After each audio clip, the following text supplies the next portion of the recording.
Wake up, wake up, wake up, wake up. It's about seeking truth. It's about speaking truth. It's about keeping it real.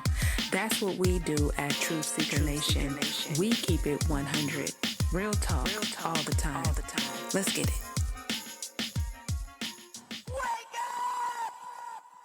What's going on, everyone? Thank you for tuning in to the Truth Seeker Nation podcast. My name is Tawana, and I am your host.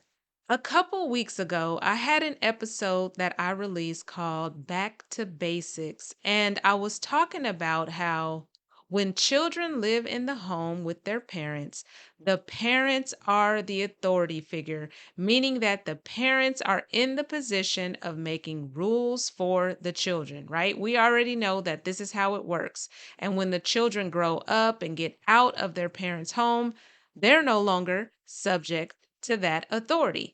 But let's take it one step further. I want to talk about this from the flip side, from the side of the parental figure. Since we in this time are not in the position of governing ourselves, we're being governed by other people, it can be said that those who are governing us are in the position of our parents. They would be in a similar position because they're in the role of the authority figure. Not only are those who are governing us making rules that restrict our movement or that cause us to have to observe certain laws and rules and pay certain fines and do certain things. And if we step out of line, we get in trouble. That's what I like to call it. I like to say getting in trouble instead of saying I'm going to get a ticket. I say that because it sounds a little different to me and a bit absurd, as if these people are actually my parents. But anyway, I digress on that. But yeah, that's what they're doing. They're in this position of being able to do all of those things. But let's look at how much more authority parents actually have. So let's take it back to childhood. When we were with our parents, in addition to all that rule making, they also have the authority or had the authority to decide and tell you where you're going to live, right? They might ask for your opinion, especially once you get a certain age, about where you want to live, but ultimately, where you go, what state you go to, what part of the country you live in, what the house looks like, it's going to be your parents' decision. They would make all of the decisions about the house. If there's anything that needs to be repaired on the house, if there's anything that needs to be added, like if they want to add a fence or deck or whatever, they're making those decisions, not you. When it comes to doing the landscape, they're making the decision. The furniture, what type of designation for each of the rooms within the house, what rooms or areas may be off limits to you. Like if they have certain things they don't want you messing with, they may say they don't want you going in this particular room or messing with these particular things. Ultimately, they have the final say. Even like I said, if you have some type of say, you're not the one in control. You're not the one paying the bills. It is them. So they have the final say. When we think about that in relation to our parents, now I'm talking about us now as adults in this time, our parents, the government. Let's think about the implications of this and what this actually means. We are allowing them to be in this position of power and authority over us. But they're also making decisions as it relates to our home because you see, this earth is our home. This is all of our home, not just our parents' home, but we're acting like we don't realize this. And we have relinquished any type of say in what is happening with our home. We don't have a say because we're operating as though they are our parents, which means that they have the ultimate authority. So that means that these people in a position of governing us are deciding what's happening with the earth, what's happening with the resources, what's happening with the land. They are moving and operating as though they own this land. So they can tell people what to do and what not to do and where to go on the land. They can build anything they want on the land, but we can't build anything we want, nor can we build it anywhere we want. They can decide who uses the resources and how much of the resources are used.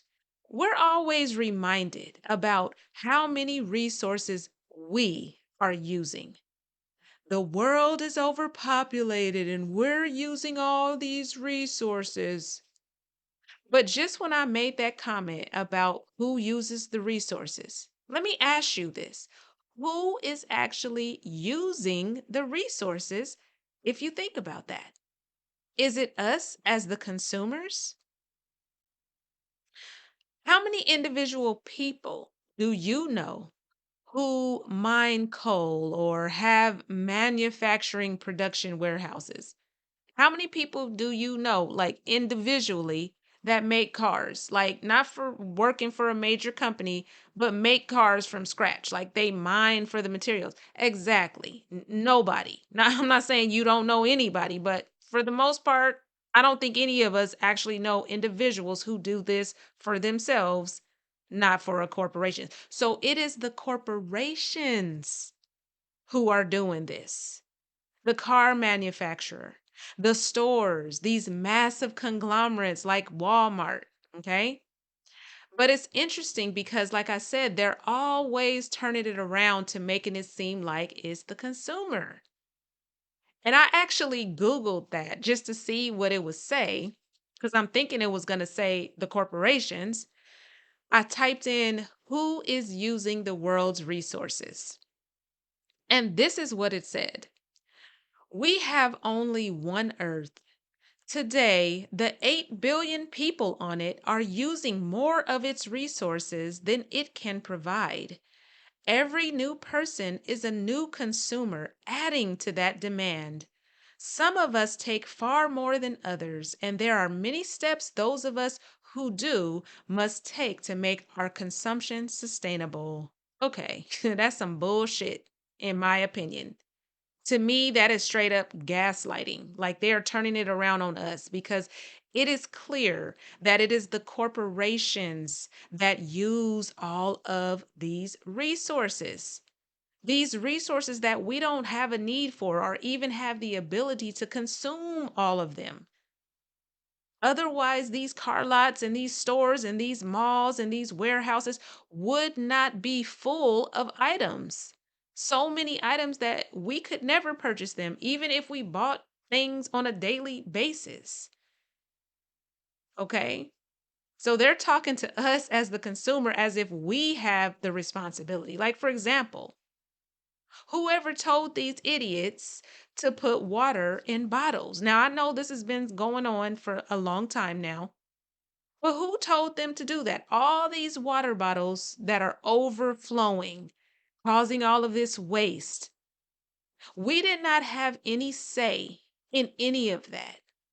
They didn't ask our opinion, right?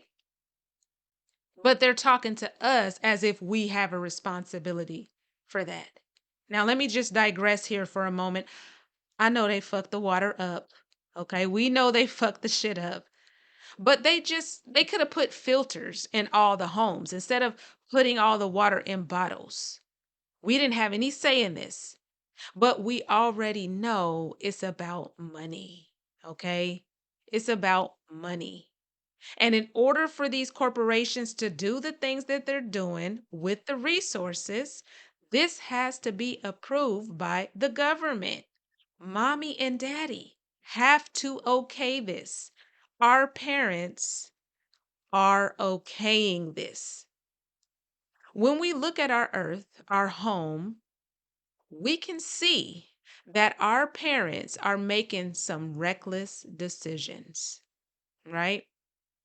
If we were children growing up with parents that was making crazy decisions, let's just say they didn't know how to manage their money or something like that, and they just moved us around because they kept getting evicted, ended up in different houses or in hotels or sleeping in the car or something like that. As children, we would just have to go with the flow. I mean, we wouldn't be able to do anything about that. We might say something, but we couldn't change what our parents were doing because they were the ones in control. But now it doesn't have to be this way. Now we are adults, and this is our home, not just their home. It's all of our home. But we're acting like we don't have a stake in this, like we shouldn't be allowed to have a say. But we should, because we are not in the same position as we were as children in relation to our parents. Our parents were an actual authority figure, right? But when it comes to these people that are governing us, they aren't. We are all on the same level. All of these other adults that are playing the role of our parents are in the same boat with us. We are all adults. Nobody is really any different. We're all human beings. They are not from like some other realm or something, like some other beings that are more powerful than us. They're all humans, just born here the way we were through our mothers. So why are we acting as though they have more of a say in this than we do? I understand why we're in this mindset. It was really not our fault. We were just born here and indoctrinated to believe the things that we believe. It makes perfect sense why we're in the situation. But that doesn't mean that we need to stay in the situation. Now, people who believe in this system would say, well, it's about voting. That's why you got to get involved and make sure you're paying attention to who you're putting in office. Okay, here's my thing about that, you guys. The extent of what we, as the children, are able to vote on is simply who is representing us, not on the laws. We're not actually voting on the laws that are passed. We're simply voting on what individual goes into the office, into the position. And once they get in there and start going through the process and start making and passing these laws, we don't have a say in what they end up doing. So, how much of a say do we have really?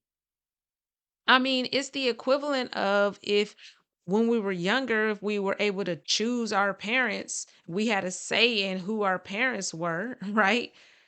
That would be the equivalent of what we have going on right now. But once the parents are in that authoritative role, we can't tell them what to do or how to do it. We can't vote on anything that they're actually doing. And the laws are what makes up and governs society. The laws that are actually in place that we are required to follow. So that is the most important thing, not just the person, the individual that's going in there. I mean, I don't think a lot of people actually think of it like that. I mean, I don't know. I'm not into voting and stuff no more because I feel like this system is too far gone. It needs to be scrapped and we just need to start over. But when I used to vote, I didn't think about the fact that we're not actually voting on the laws, but it makes sense. We're not because we don't see that. I mean, we may get propositions or something asking what do we think about this potential law or whatever, but that's the extent of to the extent of what we see. Ultimately, when they get in there and they're making the decisions, they have the final say in how it's run and what things end up being done.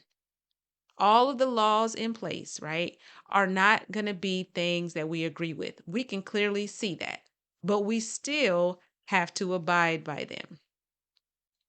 Some of these laws, I'm sure people think are irrelevant or don't make any sense. But what can we do, right? That's just the law. And let me just tell you one quick one that I just thought about as I was talking about this.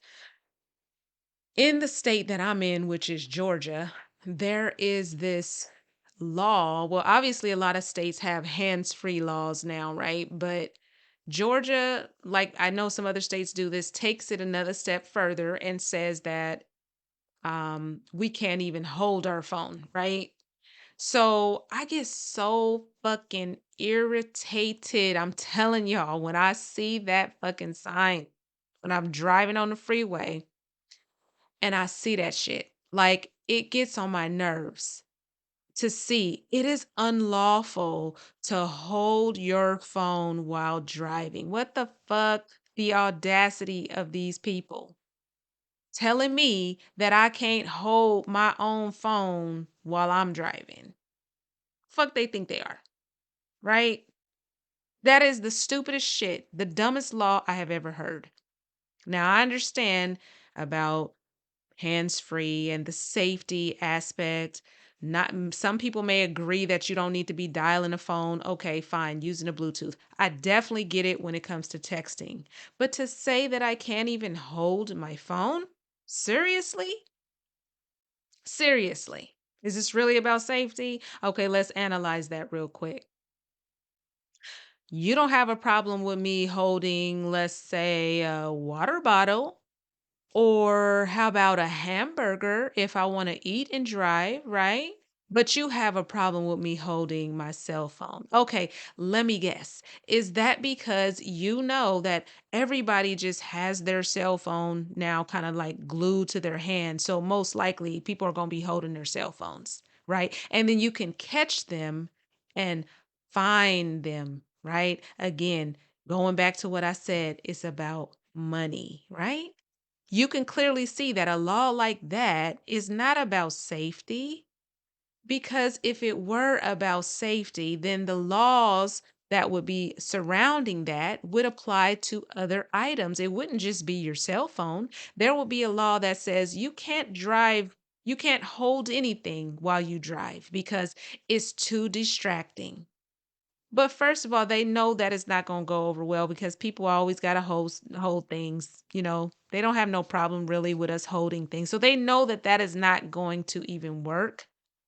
And they will be pulling everybody over for any little thing. So that's not going to work. But again, you could see that it's not about safety though, because it's not, it doesn't really add up as to why they would say that specifically about the cell phone and not about other items, right?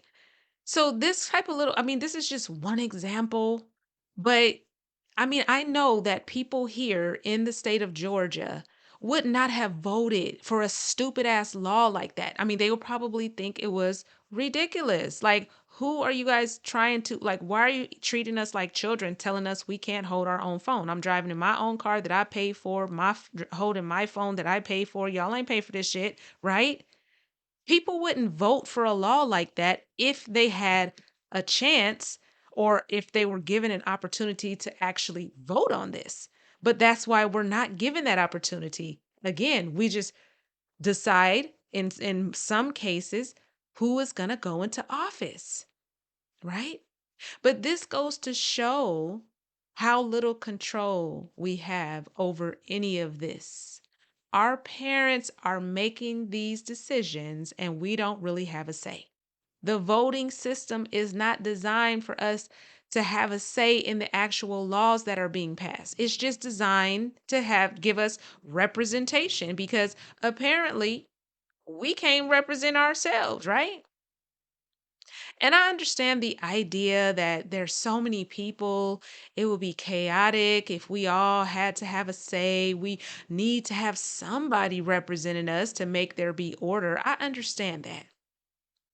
However, when these people get into these offices, into these positions, we have no further say at that point. We don't know what they're going to do all the time. I mean, what is one of the main things that's said about politicians? Lie, that they lie, right? And it's clear. It's clear based on the evidence and what they do. So we don't know the individual. We don't really know what they're going to do. How do we know when they get in there?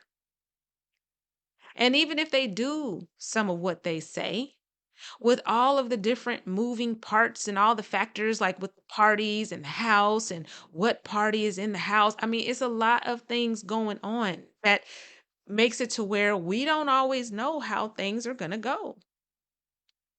Things don't always happen as they're expected to happen, or people that vote these individuals in, they may not want certain things that they do. They may not want them to pass certain laws, but they still do. And at that point, as I said, we have no further say. We just have to live with it and abide by whatever like overreaching, silly, or unfair law that they just decide to pass. And another part to think about with that is politicians aren't the only people in these positions of governing us. Police officers, judges, and other individuals in the lawmaking sector that we don't really vote on. We don't have a say in a lot of that, which means that there are people whose character we have no clue about, whom we've never met, we've never seen, that are just acquiring these jobs within these positions.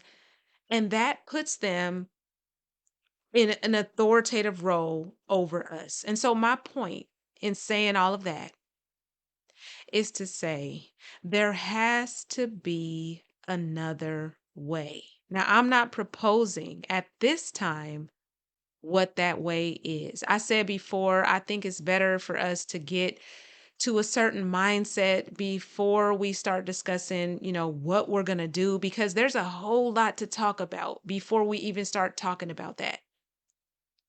But just because this system is what we have doesn't mean that it's what we need. It doesn't mean it has to stay. Ultimately, the way I see this is that we are at a place where we are recognizing that our parents don't know what they're doing. They're behaving recklessly, they're making decisions based on fear. They're not taking their children, us, into consideration. And so now that we realize and can accept the idea of no longer being under the authority of our parents, it's time for us to move out.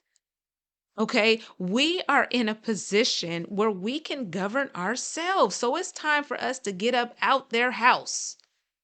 We don't like these rules no more. It's time for us to get our own place and start making our own rules. Simple as that. I mean, I know it's not going to be a simple process, but that's all it takes, because we should understand that we do not have to be governed by other people. Or if you don't yet understand that, it needs to be internalized, right? That there is no necessity to be governed by other people. We are fully capable beings to be able to do this ourselves. Now, obviously, there's a lot of things that we do in this world that we need to have access to. So it's hard to think about, well, what will we do when we don't have our parents overseeing us and providing everything for us? Because that's basically what it is. It's the equivalent of moving out of your parents' house, right? Your parents have been well established before you came along, most likely. They had been living on their own, had all of their furniture, and they had everything together. They had the money, the job, everything that they needed. And you didn't have to think about anything. They just did everything for you. And even if they didn't have everything they needed, they still did everything for you, right? So when you got grown and got to the point where you were ready to move out on your own, it might have been a bit scary. because you had to start over. You had to start from scratch. You had to build a life for yourself and figure it out as you went along. But because they would have developed that sense of autonomy in you, you was ready to make that move, right? You might have been a little apprehensive, but you knew that that's what it was time to do. And now I'm sure you got it together for the most part, right? So it's the same concept. It's just on a bigger scale. And there's more of us that have to do this, but it can be done. Now, it's not going to be easy to start. It's not going to, to start from scratch or to remove ourselves from the authority of our parents, this government. However, it's going to be necessary if we are going to be who we're supposed to be. In order for us to get to our full potential and see who we are and what we're really capable of, we need to govern ourselves. Now is the time for us to begin to prepare for that big move. So, that is the purpose of these discussions. It is the equivalent of when you begin to prepare yourself for the move, when you move out of your parents' house, right? You might have started saving some money. You might have started doing research on how much things cost or whatever it was, right? It's going to be different because this is a whole different, entirely new situation. But by talking about the topics that we are discussing and breaking down some of these beliefs, and beginning to reconsider them, this is the way that we are preparing to make this transition. So that's all I have for you today. I hope that you enjoyed this episode and I hope you have a lovely week. And I look forward to speaking with you again soon. Wake up. Wake up. It's about seeking truth. It's about speaking truth. It's about keeping it real. That's what we do at Truth Seeker Nation. We keep it 100. Real talk all the time. Let's get it.